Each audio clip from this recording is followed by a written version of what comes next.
शिक्षिकाओं व मेरे सभी दोस्तों को प्रणाम। क्या आप सब जानते हैं कि आज हम सब यहाँ पर क्यों एकत्रित हुए हैं? बिल्कुल सही, आज हम सब यहाँ पर श्रमिक दिवस के उपलक्ष्य में एकत्रित हुए हैं। मैं सौम्य सिरोही कक्षा 8 की छात्रा आप सभी के सामने सूर्यकांत त्रिपाठी निराला जी के द्वारा लिखित एक कविता वह तोड़ती पत्थर का श्रवण कराने जा रही हूँ।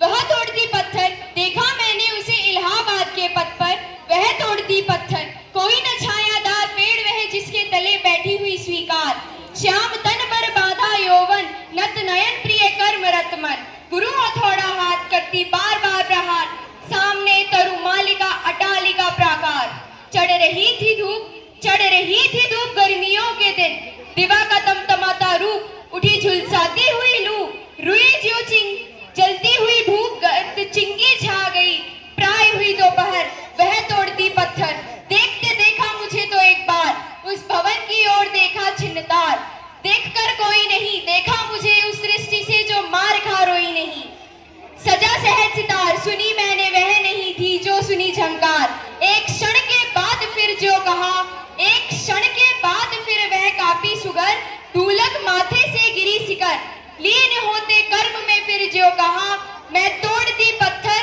मैं तोड़ती पत्थर।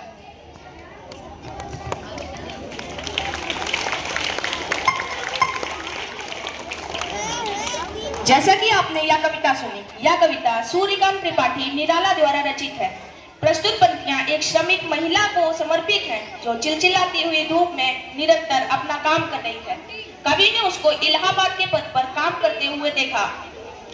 कोई उसे छाया देने के लिए नहीं है, वह एक पेड़ के बैठे अपना काम कर रही है। उसके हाथ में एक बड़ी हथौड़ी है जिससे वह बार बार पत्थर पर प्रहार कर रही है। उसके मन में केवल कर्म का ही भाव है। कवि ने महिला के माध्यम से समाज की प्रतिकूलता को दर्शाया है। जैसे कि एक तरफ वह महिला है जो चिलचिलाती हुई धूप में काम कर रही है और उसके सामने एक पत्तों की माला सहेजे हुए पेड़ के पास एक ऊंची इमारत है जिसमें सारी सुख सुविधाएं हैं और लोग वहां आराम से रहते हैं। गर्मियों के दिन है और धूप बहुत तेज है। महिला के माथे से पसीने की बूंदें भी गिरी। सुबह से दोपहर हो गई है पर वह महिला अभी भी अपना काम कर रही है। कुछ क्षणों के बाद महिला को ऐसा लगा कि कोई उसे देख रहा है। वह सामने की भवन की ओर देखती है जिसके पास कवि खड़े होते हैं। उसकी आंखों में ऐसा दृश्य आता है कि वह अपनी किस्मत से परेशान है और वह अपने दुख को व्यक्त करने के लिए रोना नहीं चाहती है।